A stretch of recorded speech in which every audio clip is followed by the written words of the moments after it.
Assalamualaikum warahmatullahi wabarakatuh.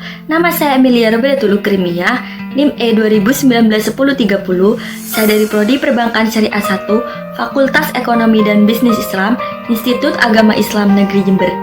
Di sini saya akan menanggapi sebuah video pembelajaran yang telah dikirim oleh dosen saya, yaitu Bapak Dr. Abdul Wadud Nafis, LCMI, yang bertema tentang puncak kejayaan pada masa pemerintahan Abbasiyah. Nah, jadi sebelum saya menanggapi video tersebut, saya akan jelaskan inti dari video tersebut. Di sini beliau menjelaskan tentang peradaban Islam pada masa pemerintahan Abbasiyah. Yang pertama adalah sejarah berdirinya Abbasiyah. Mengapa sih kok diberi nama dinasti Abbasiyah?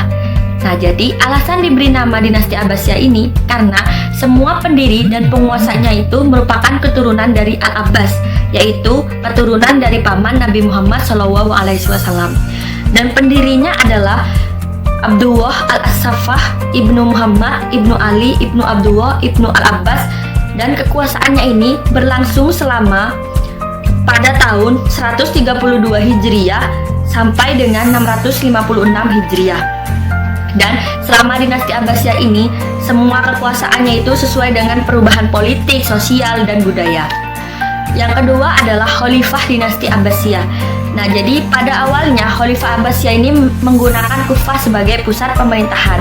Dengan pemerintahannya itu diketuai oleh Abu As-Suffah yang berlangsung selama 750 sampai dengan 754 Masehi sebagai Khalifah yang pertama. Dan selanjutnya adalah pengganti dari Khalifah pertama, yaitu Abu Ja'far Al-Mansur yang berlangsung pada tahun 754 sampai dengan 775 Masehi, yang memindahkan kekuasaannya ini pada pemerintahan Baghdad. Yang ketiga adalah masa kejayaan dinasti Abbasiyah. Di dalam setiap pemerintahan itu pasti ada yang namanya kemajuan dan kemunduran. Nah, di sini dinasti Abbasiyah ini mengalami kemajuan sehingga lebih dikenal dengan nama The Golden of Islam. Apa saja sih kemajuan-kemajuan yang telah dicapai oleh dinasti Abbasiyah? Nah, jadi dinasti Abbasiyah ini mencapai kemajuan-kemajuan yang pertama adalah di bidang administrasi. Di bidang administrasi ini, Diwan-Diwan mempunyai tugas menjamin dan memelihara keamanan harta dan nyawa masyarakat. Nah, jadi pada bidang administrasi ini, dinasti Abbasiyah ini mengalami perkembangan yang sangat pesat, yang mana Diwan-Diwan ini memiliki tugas-tugas masing-masing. Yang kedua adalah sosial. Nah, dengan adanya kemajuan sosial ini pada masa dinasti Abbasiyah itu memperlancar proses pembaruan antara Arab dengan rakyat taklukan. Lembaga poligami, selir, dan perdagangan budak terbukti efektif. Yang ketiga adalah kegiatan ilmiah.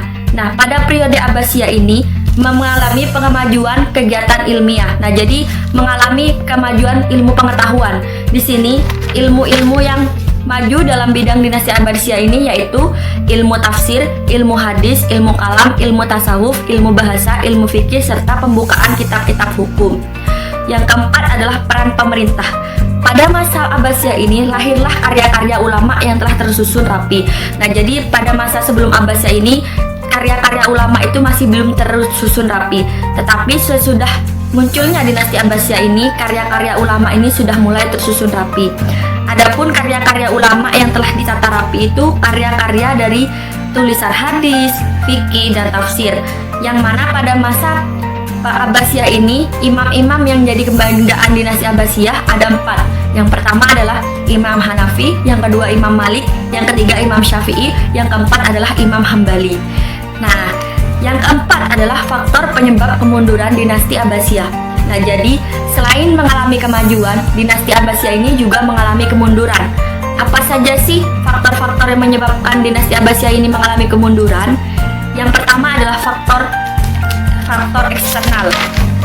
Faktor eksternal ini terjadi adalah berlangsungnya perang salib yang berkepanjangan pasukan Mongol dan Tartar yang dipimpin oleh Hulagu Khan yang berhasil menjara semua pusat-pusat kekuasaan maupun pusat ilmu, yaitu perpustakaan di Baghdad. Nah, jadi mengalami kemunduran disebabkan karena adanya perang pada waktu itu di masa Abbasiyah, yang mana perang ini menyebabkan kemunduran itu terjadi.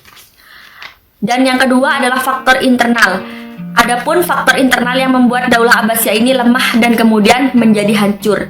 Yang pertama adalah adanya persaingan yang tidak sehat. Nah, jadi sering terjadinya persaingan antar golongan pada waktu mengalami sebelum hancurnya dinasti Abbasiyah ini. Yang kedua adalah terjadinya perselisihan pendapat di antara kelompok. Nah, jadi pada masa kemunduran ini, Abbasiyah itu sering mengalami perselisihan antara golongan dan juga kelompok. Yang kedua adalah munculnya dinasti-dinasti kecil. Nah, jadi pada masa kemunduran dinasti Abbasiyah ini banyak bermunculnya dinasti-dinasti yang baru. Yang keempat adalah terjadinya kemerosotan tingkat perekonomian sebagai akibat dari bentrokan politik.